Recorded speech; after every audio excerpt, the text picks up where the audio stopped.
এটা সম্পূর্ণ বিদআত। আপনাকে নির্দিষ্ট করে দিন কে করতে বলল? নির্দিষ্ট করে কোনো দিন করাই যাবে না। এইভাবে নির্দিষ্ট একটা দিন করে দিচ্ছেন, বাসুদেব যাচ্ছেন, ঈদের দিনে যাচ্ছেন, ঈদুল ফিতরে যাচ্ছেন, ঈদুল আজহার দিনে যাচ্ছেন, কে আপনাকে এটা করতে বলছে? দেখেন না, ঈদের দিনে ওই দিন দেখে হয়তো ঈদের সালাত আদায় করে তারপরে বাবা মার কোবার দোল বেঁধে চলে গেছে। এগুলা বিদআত কার্যক্রম। আপনি প্রতিদিন যান না। আল্লাহ রাসূল সাল্লাল্লাহু আলাইহি সাল্লাম প্রতিদিন যাইতেন কবরে, রাতের বেলা প্রতিদিন যাইতেন। আর আমরা শুরু করে দিয়েছি সপ্তাহে একদিন, বছরে একদিন। এগুলা আপনি কবরে করতে যান, কবরে জিয়ারত করতে যান, কোনো সমস্যা নেই। এখানে গিয়ে আপনি দোয়া করেন। আর আমাদের দেশে সমাজে দেখেন অনেক জায়গায় গিয়ে আসসালামু আলাইকুম ইয়া আহলাল কবর, আসসালামু আলাইকুম ইয়া আহলাল কবর, এটা সহিহ হাদিসে দ্বারা প্রমাণিত না। আপনি কবরে যাবেন, এখানে দোয়া করবেন আসসালামু আলাইকুম আহলাদ দিয়ারি মিনাল মুমিনিনা ওয়াল মুসলিমিন ওয়া ইন্না ইনশাআল্লাহু বিকুম লা লাহিকুন নাসআলুল্লাহ বিকুম ওয়া লাকুমুল আফিয়া। এটা হচ্ছে কবর জিয়ারত দিয়ে এই দোয়াটা পড়তে হয়। আল্লাহ রাসূল এই দোয়াটা পড়তে। কিন্তু এগুলা থেকে আমরা দূরে চলেছি। আসসালামু আলাইকুম ইয়া আহলাল কবর, এই হাদিসটা সহিহ হাদিসে দ্বারা প্রমাণিত। এরপরে দেখেন ওইখানে গিয়ে খামাখা সূরা ফাতিহা পড়তেছে, সূরা ইখলাস পড়তেছে, সূরা নাস পড়তেছে, কোনো কিছু না। আপনার আর কোনো কিছু দরকার নাই। আপনি হাত তুলে দোয়া করেন। কিছু যদি না বলেন আল্লাহ আমার বাবাকে ক্ষমা করে দেন, এইটা তো বলতে পারবেন। মনে রাখবেন, একজন নেক সন্তানের দোয়া কবুল হয়। আপনি হাজারো হুজুরকে ধরে যান, কোনো লাভ নেই।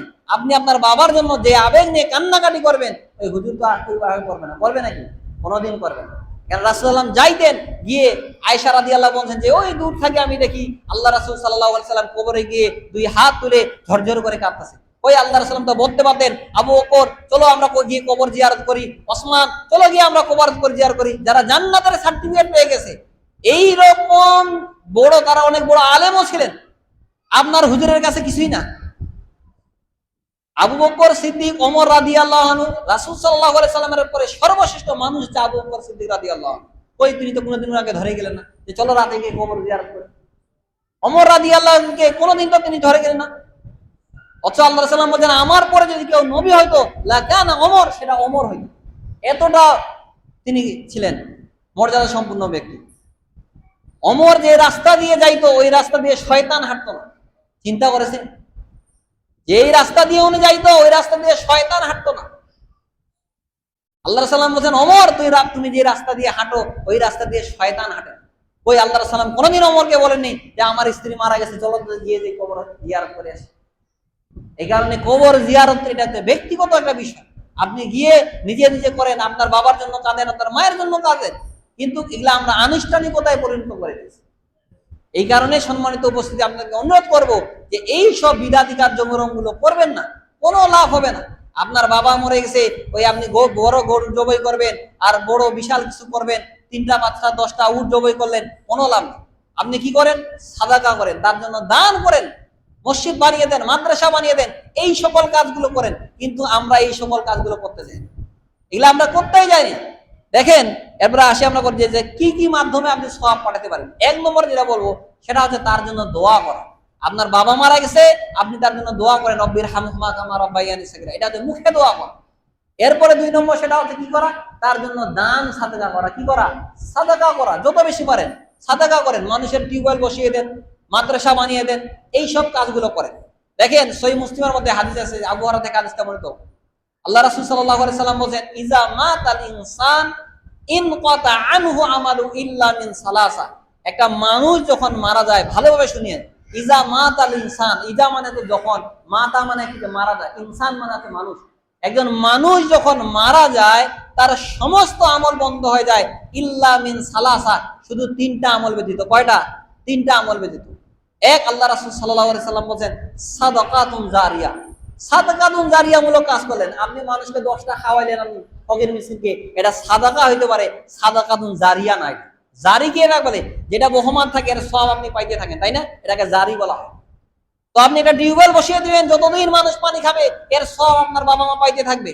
আপনি একটা গাছ লাগিয়ে দিয়েছেন, যতদিন মানুষ ফল খাবে এর সওয়াব আপনার বাবা মা পাইতে থাকবে। এটাকে সাদাকাতুন জারিয়া বলা হয়।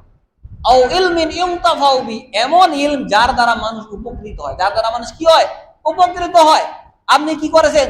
মানুষকে, একজন ব্যক্তিকে কোরআন শিক্ষা দিয়েছেন, বা কিছু বাচ্চাকে আপনি কোরআন শিক্ষা দিয়েছেন। এই যে ছেলেরা কোরআন শিক্ষা করবে, যতদিন তারা কোরআন পড়বে এর সওয়াব আপনি পাইতে থাকবেন। আবার তারা আরো ছাত্রকে তৈরি করতেছে, যারা মাদ্রাসায় শিক্ষা করে, কতগুলা তার ছাত্র আছে না? ওই ছাত্র আবার আরো ছাত্রকে শিক্ষা দিচ্ছে। এইভাবে এটাকে জারি বলা হয়। এটা যে ভালো ইলম, আও ইলমিন ইউনতাফাউ বি, তৃতীয় আল্লাহ রাসূল বলেন আও ওয়ালাদিন সলিহিন ইয়াদুলা, একটা নেক সন্তান যদি আপনার থাকে, এই সন্তানটা যদি আপনার জন্য দোয়া করে, তাহলে এই দোয়াটা যাবে, এটা যাবে, আল্লাহ কবুল করবে।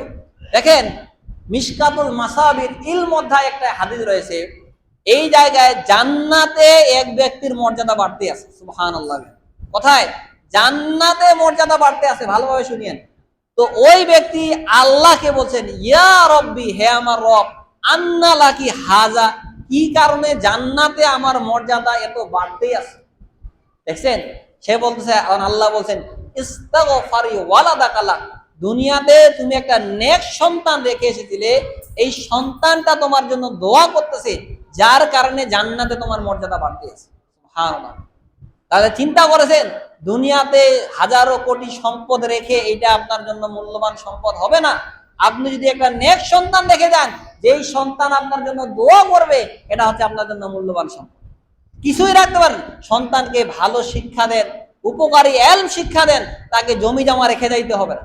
হাজারো জমি রাখে দেবেন, সিগারেট খাবে, নেশা খাবে, খাড়াই পেশাব করবে, কি করবে? এগুলা কিছু করবে না, দান খয়রাত করবে না, পরকালে আপনার শাস্তি হবে, কোনো লাভ নেই। আজকে দেখেন না, কত ছেলে কোটি কোটি সন্তান দাঁড়া হয়ে পেশাব করে, বসতেই পারে না, এমন জিন্সের প্যান্ট পড়ছে, তাই না? বসতেই পারে না। এই সকল কুলাঙ্গার সন্তানকে দুনিয়াতে রেখে কি লাভ? যে আপনার জন্য দোয়া করবে না, যে আপনার জন্য সালাত আদায় করবে না। সন্তান রেখে গেছেন, একদিনও সালাত আদায় করবে না, সব সময় ওই জুয়া খেলে, ওই নেশা খেয়ে, আর নারীদের নিয়ে সব সময় মতোয়ারা হয়ে আছে। এই সন্তানদের জন্য সম্পদ রেখে আপনি কি করবেন বলেন? আপনি বলতেছেন এগুলা আমার সম্পদ, এগুলা আমার সম্পদ, এগুলা একটাও আপনার সম্পদ না। আল্লাহ রাসূল সাল্লাল্লাহু আলাইহি সাল্লাম বলেন, ইয়াকুলুল আবদি মালি মালি ওয়া ইন্না মালুহু মিন মালিহি সালাসুন, আদম সন্তান শুধু বলে এটা আমার মাল, এটা আমার সম্পদ, এটা আমার সম্পদ। কিন্তু আল্লাহ রাসূল সাল্লাল্লাহু আলাইহি সাল্লাম বলেন, মা কালা ফা আফনা আও লাবিসা ফা আবলা আও আতাফাক্তানা ওয়া মা সিওয়া যালিকা ফাহুয়া যাহিবুন ওয়া তারিকুহু লিন-নাস। রাসূল সাল্লাল্লাহু আলাইহি সাল্লাম বলেন, যেটা সে খেয়েছে এটা তার সম্পদ। তাহলে দেখেন, আপনার যে 20 বিঘা জমি আছে, এটা আপনার সম্পদ না, আল্লাহ রাসূল সাল্লাল্লাহু আলাইহি সাল্লাম বলেন।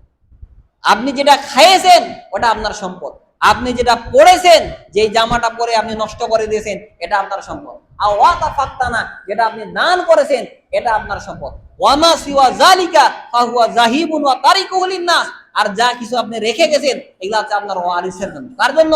ওয়ারিসের জন্য। এগুলা আপনার একটাও না, এগুলা আপনি পাবেন না। আপনি মারা যাওয়ার পরে আপনার সন্তান কি বলবে যে বাবা তোমার অসংখ্য টাকা রেখেছে, এগুলা নিয়ে যাও? কোনো লাভ হবে না। গতকালকে দেখলাম ফেসবুকে, একটা বাবা মারা গেছে, সন্তানটা টিপস হয়ে নিয়েছে, মারা গিয়েছে, চেয়ারে বসে রয়েছে, এই অবস্থায় সম্পত্তি ভাগাভাগি করছে। তাহলে কার জন্য আপনি সম্পদ রেখে যাচ্ছেন? এই সম্পদ রেখে আপনার কি লাভ হবে বলেন? এই সকল কুলাঙ্গার সন্তানদের রেখে, যে সন্তান মারা যাওয়ার পরে সম্পদ নিয়ে ব্যস্ত হয়ে আছে। আপনার জন্য দোয়া করা তো দূরে থাক, আপনাকে জানাজা দেওয়ার পরে দূরে থাক, আপনি চেয়ারে বসে আছে, এই অবস্থায় তার কাছে সম্পদ ভাগাভাগি হচ্ছে। চিন্তা করেন, পরিবারের সকল সম্পদ উকিলকে ডেকে নিয়ে আনে, শুধু সই নিচ্ছে সব জায়গায়, বাপ মরে গেছে, আগে সম্পদ, পরে এগুলা। চিন্তা করেছেন কার জন্য আপনি এগুলা এত কিছু করতেছেন? কোনো লাভ হবে না, আপনি কিছুই নিয়ে যাইতে পারবেন, কোনো লাভ হবে না। আল্লাহ রাসূল সাল্লাল্লাহু আলাইহি সাল্লাম বলেন, আল মাইয়িতু সালাসাতুন, একজন মানুষ যখন মারা যায়, তার সঙ্গে তিনটা জিনিস যায়, আহলুহু ওয়া মালুহু ওয়া আমালুহু ফায়ুরজি আহলু ওয়া মালু ওয়া ইবকা আমালু। তার সঙ্গে যায় কি? আহাল, তার পরিবার যায়, তার কিছু মাল সম্পদ যায়, আর কি যায়? তার আমল যায়। ফায়ারজি আহলু ওয়া মালু, চলে আসে তার কি? আহাল, পরিবার চলে আসে। কতক্ষণ থাকবে আপনার সন্তান ওখানে? কিছুক্ষণ থেকে আপনার সন্তান চলে আসে। 40 দিন সময় লাগবে না, আপনার সন্তান আপনাকে ভুলে যাবে, আপনার স্ত্রী আপনাকে ভুলে যাবে, কেউ তার আগে মনে রাখে না। মনে রাখবেন, দুনিয়াতে কেউ কোনোদিন কাউকে মনে রাখে না। কত মানুষ মারা গেছে, আপনি আপনার দাদার বাবাকে মনে রেখেছেন?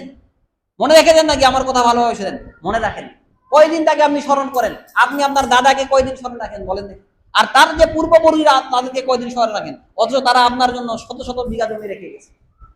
সব মনে রেখেছেন? দেখেননি। আপনার বাবা মারা গেছে, আপনি হয়তো হঠাৎ মনে রাখে, তারপরে আপনি তাকে স্মরণ করেন না, তার জন্য আপনি কান্দাকাটি করেন না, করবে না। মানুষের প্রকৃতিটাই এইরকম, মানুষ তাড়াতাড়ি ভুলে যায়। এই কারণে আলী রাদিয়াল্লাহু আনহু একদিন কবরে গিয়ে বলছিলেন, ইয়া আহলাল কুবুর মা খাবরু ইনদাকুম ওয়া খাবরু ইনদানা ইন্না আমওয়ালাকুম কাদ কুসিমাত ওয়া ইন্না জাওয়াজুকুম কাদ যুইজাত ওয়া ইন্না বুয়ুতাকুম কাদ সাকানাত। তিনি বলেন ইয়া আহলাল কুবুর, হে কবরবাসী, আজকে তোমাদের কি অবস্থা এটা আমি জানি না, কিন্তু তোমাদের পরিবারের কি অবস্থা এটা আমি জানি। ইন্না আমওয়ালাকুম কাদ কুসিমাত, তুমি যে সম্পদ রেখে এসেছিলে এই সম্পদগুলো ভাগ বাটারি হয়ে গেছে। দেখেন, বা মরে নেই তাতে নিয়ে নিয়েছে সবকিছু, চেয়ারে বসে আছে এই অবস্থায় নিয়ে নিচ্ছে, শুধু গেছে জানটা বাস। তিনি বলছেন যে ইন্না আমওয়ালাকুম কাদ কুসিমাত ওয়া ইন্না জাওয়াজুকুম কাদ যুইজাত, তুমি যে তোমার স্ত্রীকে রেখেছিলে ওই স্ত্রী ইদ্যত পালন করার পরে সে অন্য জায়গায় বিবাহ করেছে। 4 মাস 10 দিন ইদ্যত পালন করার পরে অন্য জায়গায় বিবাহ, আপনার ভুলে গেছে যে স্ত্রীকে আপনি এত ভালোবাসেন যার জন্য আপনি কোনো কিছু খাইলে আপনার স্ত্রীর জন্য নিয়ে আসেন, ওই স্ত্রী আপনাকে ভুলে যাবে, সে আপনাকে স্মরণ রাখে। তিনি বলতেছেন যে তোমার স্ত্রী অন্য জায়গায় বিবাহ বন্ধ করে সে সুখে শান্তিতে, সেও সুখে শান্তিতে আছে। তোমার যে বাড়িটা ছিল ওই বাড়ির সমস্ত ঘরগুলো আজকে দখল হয়ে গেছে, আজকে কোনো কিছু তোমার অভাবে ফাঁকা নাই, সবকিছুই চলতে আছে। চেয়ারম্যান সাহেব মরবে, আরেক চেয়ারম্যান সাহেব ওই গদিকে দখল করবে, কে গদিতে রাখে মনে রাখবে? মনে রাখবে? রাখবে না। তার যে সৎ আমল এগুলাই শুধু তার সঙ্গে যাবে, তাই না? এর বেশি তো কোনো কিছু যাবে না। তো তিনি বলতেছেন যে তোমার স্ত্রী তোমাকে ভুলে গেছে, এইভাবে সবাই আপনাকে ভুলে যাবে, কেউ কোনোদিন আপনাকে মনে রাখবে না। এই কারণে আপনার আমলটা আপনার সঙ্গে যাবে। কোনোদিন অহংকার করিয়েন না যে আমার 500 বিঘা জমি রয়েছে, এই সম্পদ আপনার সঙ্গে যাবে না। আল্লাহ রাসূল এই কথাই বলছেন যে তার সঙ্গে কোনো কিছু যাবে না। যে খেয়েছে ওটা তার সম্পদ, যেটা পড়েছে ওটা তার সম্পদ, ওয়াক্তানা ফাক্তানা, আর যে দান করেছে এটা সম্পদ। আপনি আজকে মসজিদে 5,000 10,000 50,000 টাকা দান করবেন, এইটাই আপনার পরকালে যাবে, কিন্তু এটা আপনি করতে চান না, এটা আপনি করতেই চান না। আপনার পকেট থেকে টাকা মসজিদে বের করা কঠিন হয়ে গেছে, অথচ যাদের জন্য এগুলা করতেছেন এগুলা একটাও আপনার সঙ্গে যাবে না। এগুলা আপনার আহাল পরিবারেরা ভক্তকল করে থাকে, আপনার কোনো কল্যাণ হবে না।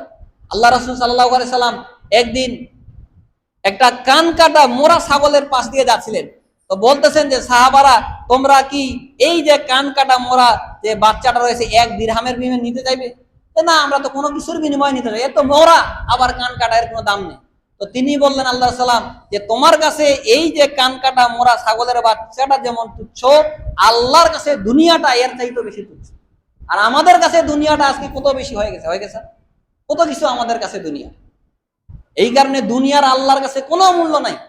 আল্লাহ সাল্লাম বলেন লাউ কানাতিদ দুনিয়া তাদিলু ইনদাল্লাহি জানাহা বাউদাতান মা সাকা কাফিরান মিনহু শুরবা, আল্লাহর কাছে এই দুনিয়ার মূল্য যদি একটা মাছির ডানার সমতুল্য হইতো, আল্লাহ কোন কাফেরকে 1 ঢোক পানি খাইতে দিতেন না। তাহলে আল্লাহর কাছে দুনিয়াটা কত তুচ্ছ আপনি একটু চিন্তা করেন। যেই কথা বলতেছিলাম সম্মানিত উপস্থিতি, আপনার সন্তান যদি আপনার জন্য দোয়া করে এটা আপনার জন্য যাবে। এরপর যেটা বলবো সেটা হচ্ছে, দেখেন যে ভালো কাজ চালু রাখা। আপনি হয়তো দেখা গেছে মসজিদের সভাপতি ছিলেন বা মসজিদের ক্যাশিয়ার ছিলেন, আপনার সন্তানকে বলে যান, বাবা এই মসজিদে আমি দেখভাল করতাম, এই মসজিদের খেদমত করতাম, এই মসজিদে টাকা পয়সা দিতাম, আমি মারা যাওয়ার পরও তুমি আমার সম্পদ থাকে এইভাবে টাকা পয়সা দিতে থাকবে। রাতে ভালো কাজ চালু রাখা। রাসূলুল্লাহ সাল্লাম কি বলেন, মান সান্না ফিল ইসলাম সুন্নাতান হাসানাতান কানা আলাইহি বিজরুহা ওয়া বিজরু মান আমিলা বিহা ওয়া মান সুন্নাতান সাইয়্যাতান কানা আলাইহি বিজরুহা ওয়া বিজরু মান আমিলা বিহা। আল্লাহ রাসূল বলেন, মান সান্না ফিল ইসলাম সুন্নাতান হাসানাতান কানা আলাইহি বিজরুহা ওয়া বিজরু মান আমিলা বিহা। যে ব্যক্তি ইসলামের মধ্যে একটা ভালো কাজ চালু রাখলো, এই ভালো কাজের সওয়াব সে দুনিয়াতে পাইতে থাকবে, পাবে, পরকালেও সে পাইতে থাকবে। ওমান সান্না ফিল ইসলামি সুন্নাতান সাইয়্যাতান কানা আলাইহি বিজরুহা ওয়া বিজরু মান আমিলা বিহা। আর যে ব্যক্তি ইসলামের মধ্যে কোনো খারাপ কাজ চালু রাখবে, দেখা গেল আপনার একটা মদের বার আছে বা আপনার একটা সিনেমা হল আছে, ওই আপনি মারা গিয়েছেন তারপরও আপনার ছেলে সিনেমা হল চালু করতেই আছে, সিনেমায় চলতে আছে, যত মানুষ যাচ্ছে সিনেমা দেখতেছে, 1 ভাগ করে গুনাহ আপনার আমলনামায় যাইতেছে। এটা হচ্ছে পাপের জারিয়া। ভালো কাজের যেমন জারি থাকে, ওই খারাপ কাজের ওইভাবে থাকে। বন্ধ করে দেন। দেখা গেছে আপনার বাবার একটা মদের বার ছিল, ওটা আপনি বন্ধ করে দেন। একটা সিনেমা হল ছিল, ওগুলো আপনি বন্ধ করে দেন। এই কারণে ভালো কাজগুলো কি আরো বেশি করতে হবে, জারি রাখতে হবে।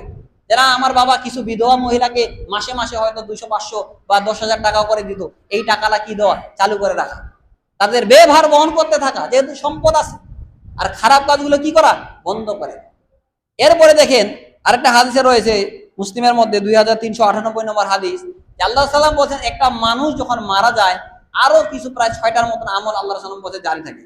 এক, আল্লাহ সাল্লাম বলছেন ইলমান আলিমাহু ওয়া নাশারাহু, এমন ইলম যার মাধ্যমে মানুষ উপকারিত হয়। ওয়া ওয়ালাদান সলিহান তারাকাহু, একটা নেক সন্তান সে যদি কি করে দেয় দুনিয়াতে রেখে দেয়, ওই সন্তান তার জন্য কি দোয়া করবে। আও মুসহাফান ওয়ারাসাহু, সে কোরআনের অনেকগুলো কপি করে বিভিন্ন জায়গায় পাঠিয়ে দিয়েছে। কথার কথা আপনি 5,000 কোরআন ফটোকপি করে বা ছাপিয়ে বিভিন্ন মসজিদে বিভিন্ন মাদ্রাসা দিয়েছে। এই যে বাচ্চারা পড়বে বা মানুষ পড়বে, যতদিন পড়বে 1 ভাগ করে নেকি আপনি পাইতে থাকবেন। আও মসজিদান বানাহু, আপনি যদি একটা মসজিদ বানান এই মসজিদের সওয়াব আপনি পাইতে থাকবেন। আল্লাহ সাল্লাম বলেন মান বানা লিল্লাহি মাসাজিদান বানাল্লাহু বাইতান ফিল জান্নাহ, যে ব্যক্তি আল্লাহর ঘর তৈরি করবে আল্লাহ তার জন্য জান্নাতে ঘর তৈরি করবে। সুবহানাল্লাহ। এখানে মসজিদ বানানো এটা হচ্ছে সাদাকাতুন জারিয়ামূলক কাজ, যতদিন মানুষ সালাত আদায় করবে এর সওয়াব আপনি পাইতে থাকবেন। আও নাহারা নাজরাহু, আপনি একটা নহর তৈরি করে দিলেন, বা একটা এখন নহর নেই, ওই সময় নহর ছিল বা টিউবওয়েল ছিল, এই রকম কাজ আপনি করতে পারেন। দেখেন একটা ঘটনা রয়েছে বাদশাহ হারুনুর রশিদের সময়, এই ঘটনাটা, তার স্ত্রীর নাম ছিল জুবাইদা। কি ছিল? জুবাইদা নাম ছিল, উনি বাদশাহ ছিলেন সৌদি আরবের ঘটনা এটা। তো তিনি দেখলেন, তার স্ত্রী দেখলেন যে রাতে একটা স্বপ্ন দেখলেন যে অনেকগুলো পুরুষ তার সঙ্গে আসতেছে, জেনা করে চলে যাচ্ছে। কি করতেছে? জেনা করে চলে যাচ্ছে। তো তিনি স্বপ্ন দেখে খুব খারাপ লাগলেন যে কি ব্যাপার, এখন কি সমস্যা, একটা খারাপ স্বপ্ন দেখলাম। তো ওই সময় একজন অনেক বড় তাবি ছিলেন, বুঝতে পারছেন কি ছিলেন? অনেক বড় তাবি, মানে অনেক বড় আলেম ছিলেন, আলেম ছিলেন। তো উনার কাছে পাঠাইলেন যে কি ব্যাপার, যাও তো দাসীকে পাঠিয়ে দিয়েছে, যাও শুনো তো আমি এইরকম একটা স্বপ্ন দেখেছি, এর ব্যাখ্যা, এর তাবিল কি হতে পারে। তো তার কাছে চলে গেছে, গিয়ে বলতেছে যে এইরকম এক মহিলা স্বপ্ন দেখেছে যে তার কাছে পুরুষ আসতেছে আর জেনা ব্যভিচার করে চলে যাচ্ছে। ওই সময় কি ছিল, পানির খুবই সংকট ছিল, সৌদি আরবে পানি অত্যন্ত সংকট ছিল।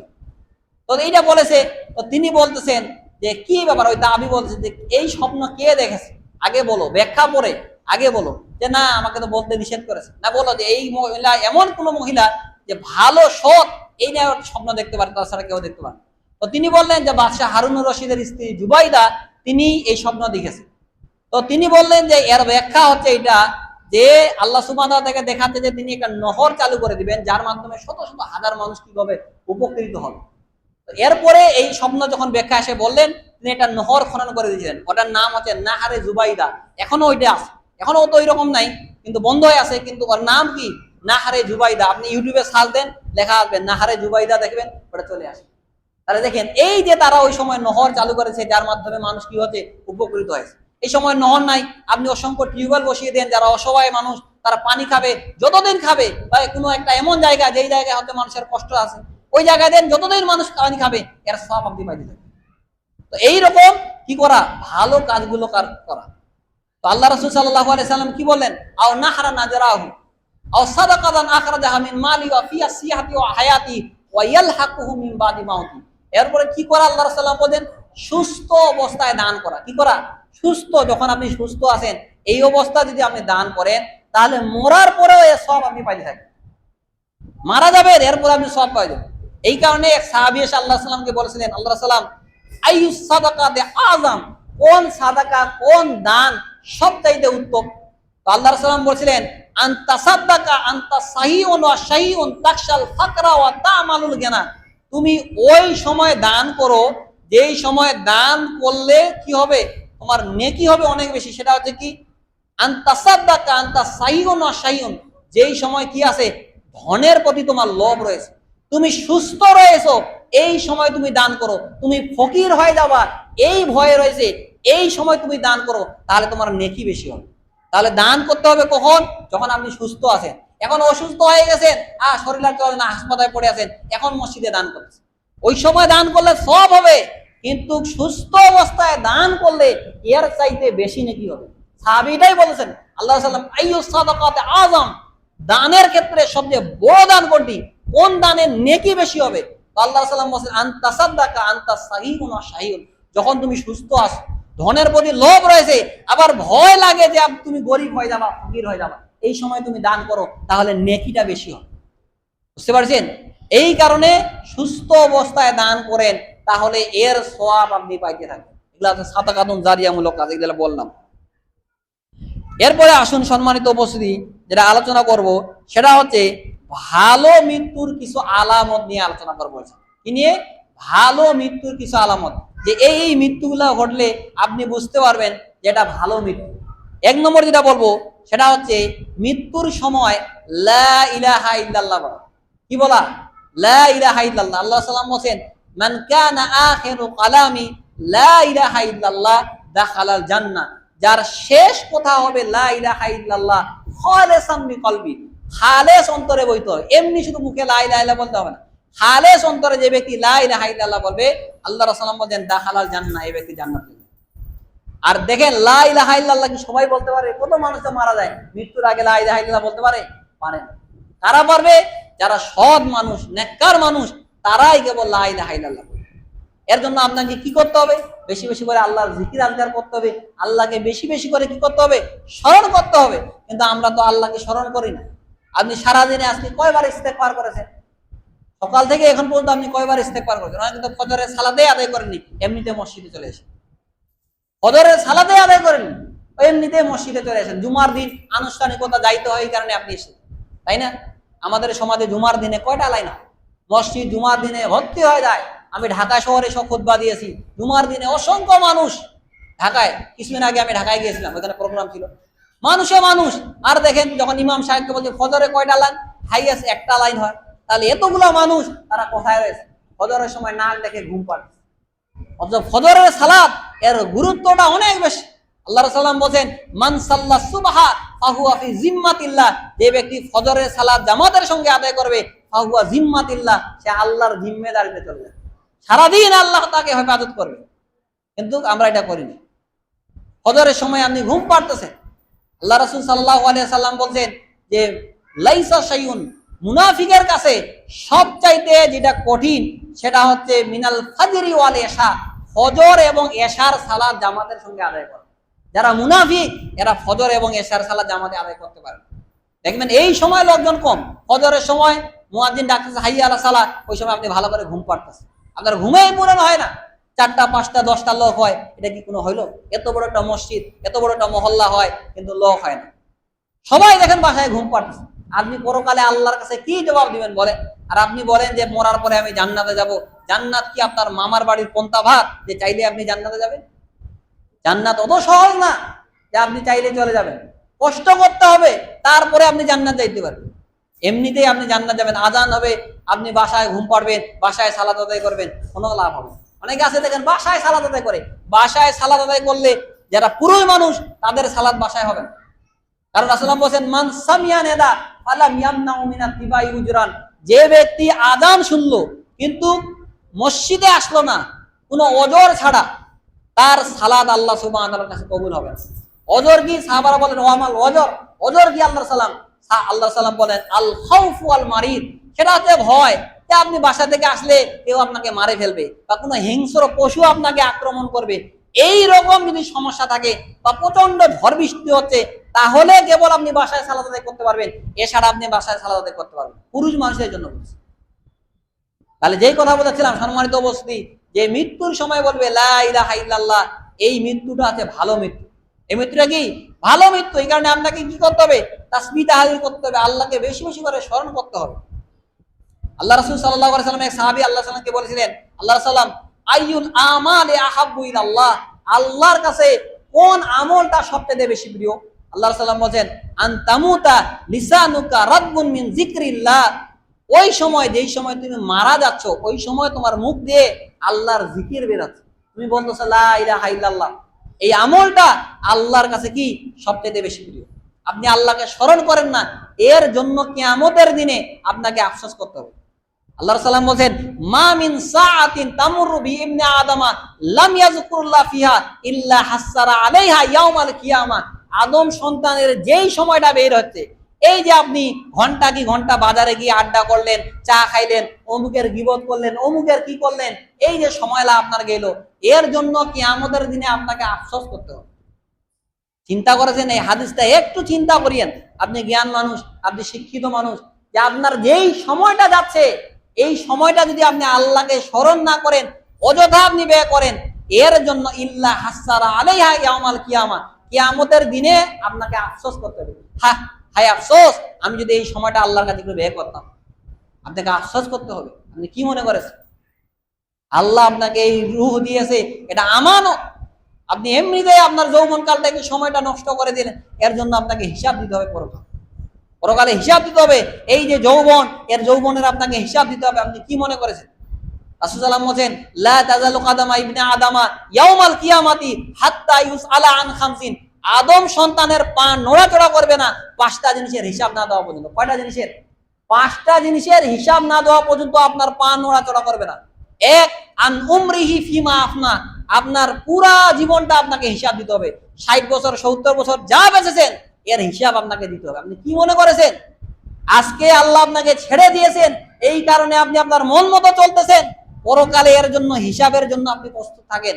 হিসাব আপনাকে পাই পাই করে দিতে হবে। অনেক সময় দেখেন না, বাবারা যে বাজার টাকা দিয়ে পাঠায় যে এই বাজার করে নিয়ে আসি, বাসায় এসে তাকে হিসাব দিতে হবে। সন্তান ভয় করে যে না, এখান থেকে টাকা মেরে দেওয়া যাবে না, বাবা হিসাব নিবে, হিসাব না দিতে পারলে মারবে, তাই না? তো ওই রকম আল্লাহ আপনাকে পৃথিবীতে পাঠিয়েছে। আল্লাহ 60 বছর বাঁচেন, 70 বছর বাঁচেন, 100 বছর, যতদিন বাঁচেন, এর পাই পাই হিসাব আল্লাহ আপনার কাছে নিবে। আপনি কি মনে করেছেন?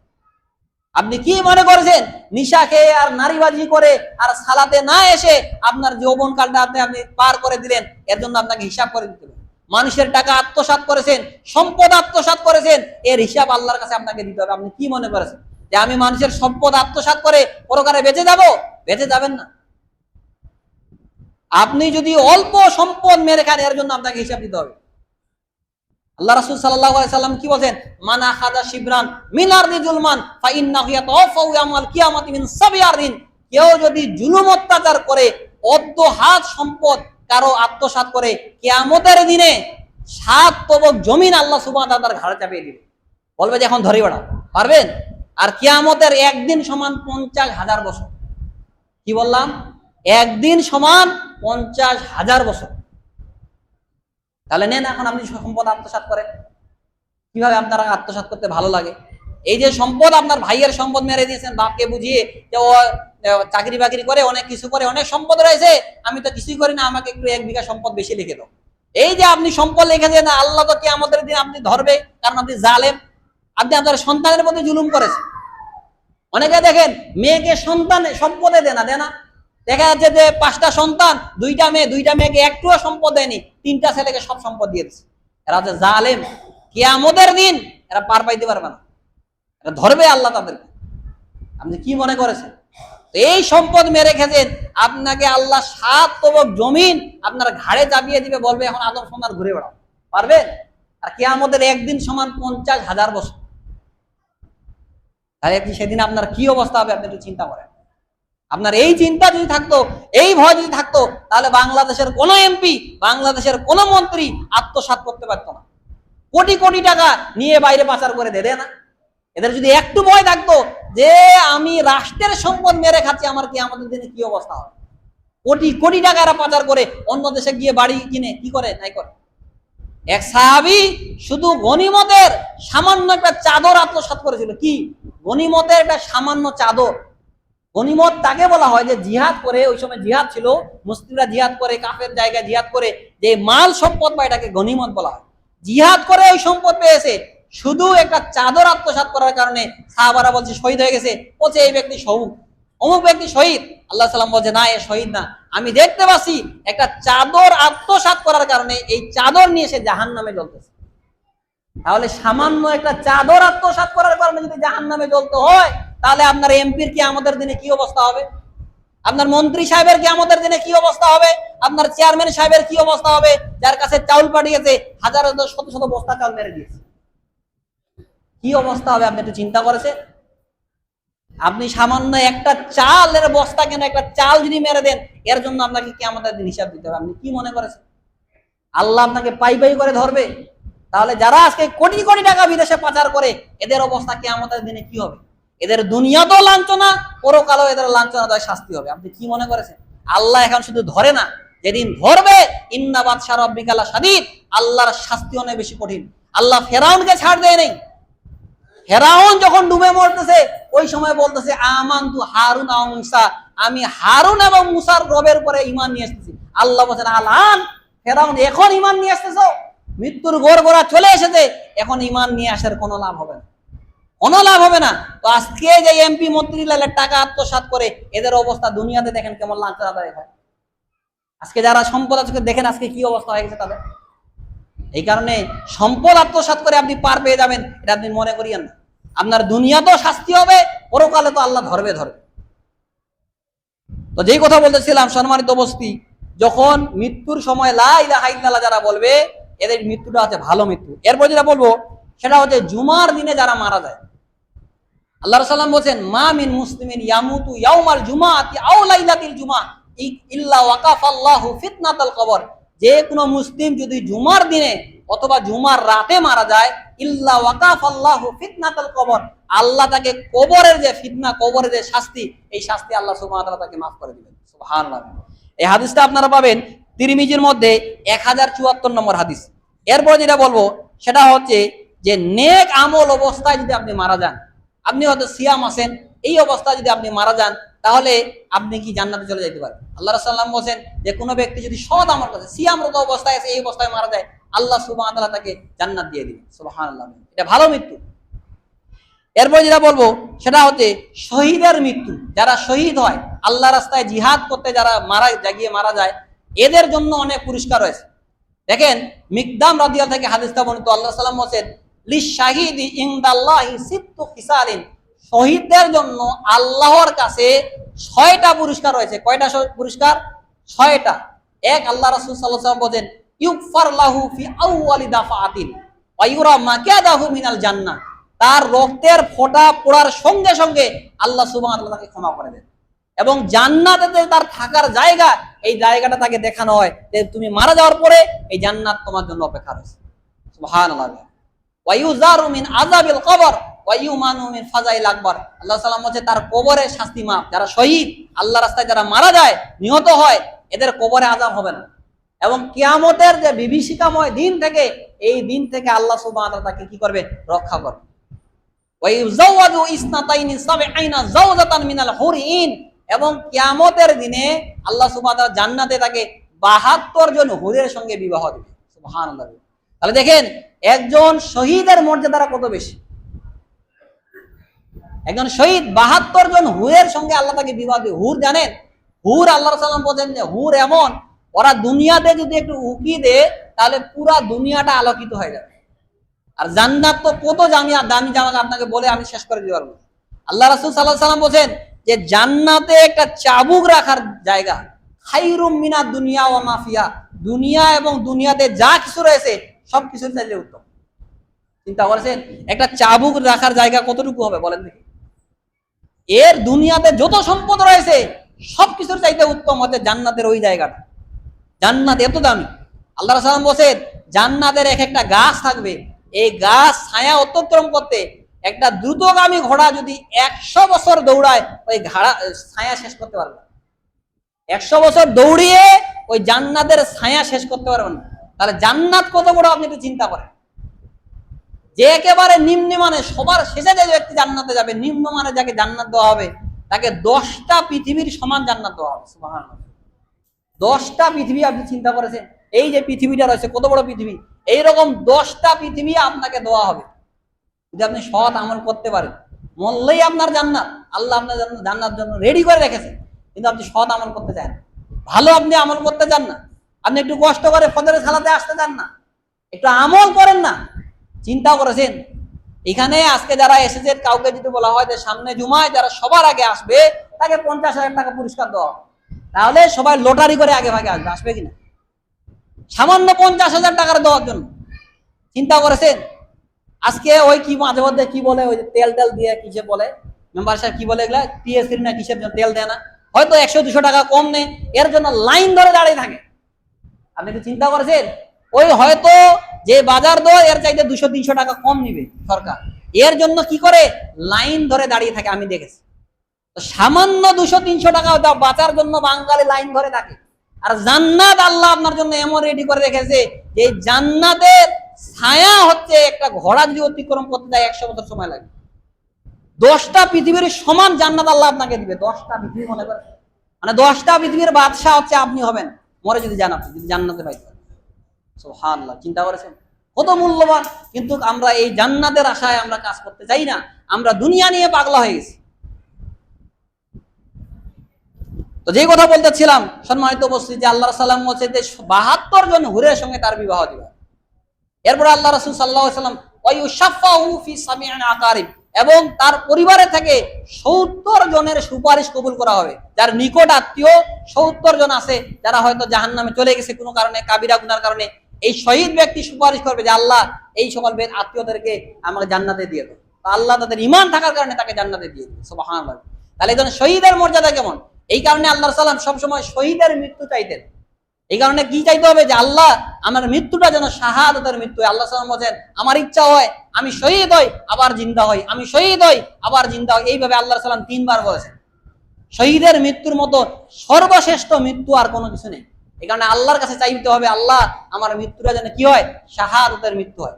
আর আপনার মৃত্যু যদি আপনি যদি আল্লাহর কাছে চান, আল্লাহ সাল্লাম বলেন কেউ যদি শাহাদাতের মৃত্যু চায়, সে যদি ওয়াইন মাতা আলা ফিরাশি, তার বিছানায় যদি মারা যায়, তারপরে সে শাহাদাতের মর্যাদা লাভ করতে পারবে। সুবহানাল্লাহ।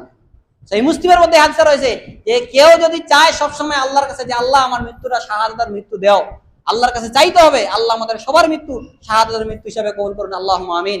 তাহলে আল্লাহ সাল্লাল্লাহু কি বলছেন, সে যদি বিছানায় শুয়ে মারা যায় তারপরও সে শাহাদাতের মর্যাদা লাভ করতে পারবে। তো যে কথা বলছি, যারা শহীদের মৃত্যু, এই সকল মৃত্যুটা কি অনেক উত্তম। এরপর যেটা বলবো সেটা হচ্ছে যে আগুনে যারা পুড়ে মারা যায় বা মহামারীতে যে যারা মারা যায়, এরাও শহীদ হিসেবে গণ্য হবে। আল্লাহ রাসূল সাল্লাল্লাহু আলাইহি সাল্লাম বলছেন আল মাবতুন শাহীদ, যারা মহামারীতে মারা যায় তারা হচ্ছে শহীদ। ওয়াল হারিক শহীদ, যারা কি হয় ডুবে মারা যায় এরা হচ্ছে শহীদ। ডুবে যারা অনেকে দেখেন না পুকুরে বা কোথাও ডুবে মারা যায়, ঈমান যদি থাকে তাহলে এরা শহীদের মর্যাদা লাভ করতে পারে। এরপরে আল্লাহ রাসূল সাল্লাল্লাহু আলাইহি সাল্লাম বলেন আল মাতআনু শহীদ, যারা পেটের রোগে মারা যায় এরাও শহীদের মর্যাদা রাখে। এরপরে যারা শ্বাসকষ্টে যারা মারা যায়, অনেকে দেখেন শ্বাসকষ্ট হইতে থাকে, ঈমান যদি থাকে, দেখেন এর জন্য তাকে মুসলিম হইতে হবে, 5 ওয়াক্ত সালাত কায়েমকারী হইতে হবে, তাহলে এই মর্যাদা পাবে। এছাড়া যায় তাই যে সালাত আদায় করে না, শ্বাসকষ্টে মারা গেল, ডুবে মারা গেল, এই ব্যক্তি এই শহীদের মর্যাদা পাবে না। আপনার ঈমান থাকতে হবে, আপনি যদি ঈমানদার হন, সালাত কায়েমকারী হন, তাহলে এই ফজিলত পাবে, এছাড়া পাবে নাকি? আচ্ছা ফেরাউনও তো ডুবে মারা গেছে, ও শহীদ হবে? হবে না। কেন? ওর ঈমান ছিল না। এটা হিন্দু যদি ডুবে মারা যায় ও শহীদ হবে? হবে না। কেন? ঈমান নেই। এই কারণে ঈমান থাকা সত্য, ঈমান যদি থাকে তাহলে এই শহীদের মর্যাদা আপনারা লাভ করতে পারবেন। বাচ্চাদেরকে একটু চুপ করেন। তো যেই কথা বলতেছিলাম সম্মানিত উপস্থিতি, যারা এইভাবে ডুবে মারা যায়, আল্লাহ রাসূল সাল্লাল্লাহু আলাইহি সাল্লাম বলেন আল মারাতু তামুতু বিজামিন শহীদ, এবং যেই সকল মহিলারা বাচ্চা প্রসব করতে গিয়ে মারা যায়, অনেক মহিলা দেখেন বাচ্চা হচ্ছে এই সময় মারা যায় না, এই সকল মহিলারাও শহীদের মর্যাদা লাভ করতে পারে। এরপর যেটা বলবো সেটা হচ্ছে অত্যাচারী শাসকের হাতে মৃত্যুবরণ করা। যে অত্যাচারী শাসককে ভালো কাজের আদেশ করলো, মন্দ কাজের নিষেধ করলো, তাকে ফাঁসি দিয়ে দিল, এই ব্যক্তিও শহীদের মর্যাদা লাভ করতে পারবে। আল্লাহ সাল্লাম বলছেন যে সাইয়্যিদুশ শুহাদা হামজা ইবনে আব্দুল মুত্তালিব ওয়া রাজুলুন কামা ইলা ইমামিন জাইর ফা আমারাহু ওয়া নাহাহু ফাকাতালাহু। শহীদদের সর্দার হচ্ছে হামজা ইবনে আব্দুল মুত্তালিব, অর্থাৎ আল্লাহ রাসূল সাল্লাল্লাহু আলাইহি ওয়াসাল্লামের চাচার নাম ছিলেন হামজা। কি নাম? হামজা ইবনে আব্দুল মুত্তালিব। ইনি হচ্ছেন শহীদদের সর্দার। ওয়া রাজুলুন, ওই ব্যক্তিও হামজা রাদিয়াল্লাহু আনহুর মত মর্যাদার হবে। কি? ইমামিন জাইরিন, যে ব্যক্তি জুলুমকারী অত্যাচারী শাসকের সামনে দাঁড়ালো, ফা আমারাহু ওয়া নাহাহু, তাকে ভালো কাজের আদেশ করলো এবং অন্যায় কাজের নিষেধ করলো। শাসককে বলল যে এই দেশে সুদ বন্ধ করতে হবে, এই দেশে পতিতালয় বন্ধ করতে হবে, এই দেশে জেনা ব্যভিচার বন্ধ করতে হবে, এই ভালো কাজের আদেশ দিল এবং মন্দ কাজের নিষেধ করলো যে না মোদের বার এই দেশে চলবে না, যৌনকর্মিতা এগুলা সবকিছু চলবে না, এইগুলা থেকে তাকে নিষেধ করলো, এবং তাকে হত্যা করলো। এর জন্য ওই ব্যক্তিও হামজা ইবনে আব্দুল মুত্তালিবের মর্যাদার সমান হবে। সুবহানাল্লাহ। চিন্তা করেছেন, আপনি যদি একটা স্বৈরাচারী জুলুম অত্যাচারী শাসককে ভালো কাজের আদেশ দেন এবং মন্দ কাজের নিষেধ করেন, আপনাকে জেলখানা ঢুকিয়ে আপনাকে ফাঁসি দিয়ে দিল, আপনি হামজা রাদিয়াল্লাহু আনহুর যে মর্যাদা ছিল শহীদদের সর্দার, এই একই মর্যাদা লাভ করতে পারবেন আপনি শুধু এই কারণে। এই কারণে আপনি চিন্তা করেন কত আলেম বাংলাদেশে যারা হক কথা বলার কারণে তাদেরকে জেলখানায় ঢুকিয়ে ফাঁসি দিয়েছে না? জেলখানায় ঢুকিয়ে ফাঁসিয়ে দিয়েছে। ইনশাআল্লাহ আল্লাহ হামজা রাদিয়াল্লাহু আনহুর মতো মর্যাদা লাভ করতে পারবে। সুবহানাল্লাহ। তো সম্মানিত বলছি, এই কথা বলছিলাম যে ভালো মৃত্যুর এগুলা কিছু লক্ষণ, এরপরে খারাপ মৃত্যুর কিছু লক্ষণ বলে শেষ করে দিই ইনশাআল্লাহ। এক নম্বর যেটা বলবো খারাপ মৃত্যুর লক্ষণ, সেটা হচ্ছে যে খারাপ কাজ করতে করতে মারা যাওয়া। অনেকে দেখলেন যে সারা রাত ওই ফিল্ম দেখতেছিল মোবাইলে, অনেকে যুবকরা এখন দেখেন ওই কানের মধ্যে হেডফোন ঢুকিয়ে গান শুনতে শুনতে ঘুমায়। এটা ভালো কাজ না খারাপ কাজ? এই খারাপ কাজ করতে করতে আপনি ঘুমিয়ে গেছেন, আপনি আল্লাহ না করুক আর উঠতে পারেননি, এটা হচ্ছে খারাপ মৃত্যু। যুবকদেরকে সাবধান করতেছি, রাতের বেলা ওইভাবে গান শুনে শুনে ঘুমাইও না। এমন হইতে পারে সকালবেলা আর তুমি উঠবা না, কারণ প্রত্যেক দিন যারা ঘুমায়, ঘুমটা হচ্ছে মৃত্যু। ঘুমটা কি মৃত্যু। ছোট ছোট বাচ্চাদেরকে ওই সাইডে একটু দেন, তাহলে কথা বলবেন। ঘুমটা কি? ঘুম হচ্ছে মৃত্যু, কারণ খুদবার সময় কথাবার্তা বললে এলোমেলো হয়ে যায়। তো যেই কথা বলেছিলাম যে ঘুমটা কি মৃত্যু, আমরা যখন ঘুমাই তখন কি বলি? আল্লাহুম্মা বিইসমিকা আমুতু ওয়া আহইয়া, হে আল্লাহ তোমার নামে আমি কি মরতেছি, আবার তোমার নামে কি হব? জিন্দা হব। প্রত্যেকদিন রূহ আত্মা আল্লাহর কাছে অনুমতি চায় যে আল্লাহ ওই যে আব্দুর রহমান তার শরীরে কি আমি যাব? আল্লাহ যদি বলে যাও, তাহলে যা, আসে, আর না হলে শেষ। কত মানুষ দেখেন ঘুমোতে মারা যায় না, ঘুমেছে আর সকাল হয়নি। তো আপনার অবস্থাটা তো এইরকম হইতে পারে। এই কারণে ঘুমানোর সময় ভালো কাজ করার চেষ্টা করেন। এই সময় যে দোয়াগুলো রয়েছে এগুলা করেন, ঘুমানোর আগে একটি সূরা মুলক পড়েন, সূরা সেজদা পড়েন, এইসব কাজগুলো করেন। আর আপনি এমনিতে এই খামাখায় ছবি দেখে, ফিল্ম দেখে, পর্নোগ্রাফি দেখতে দেখতে ঘুমিয়ে গেছেন। কখন ঘুমিয়ে গেছেন আপনি বলতে পারেন। এই অবস্থায় আল্লাহ না করে মৃত্যু হয়ে গেছে, তাহলে আপনার মৃত্যুটা খারাপ হবে।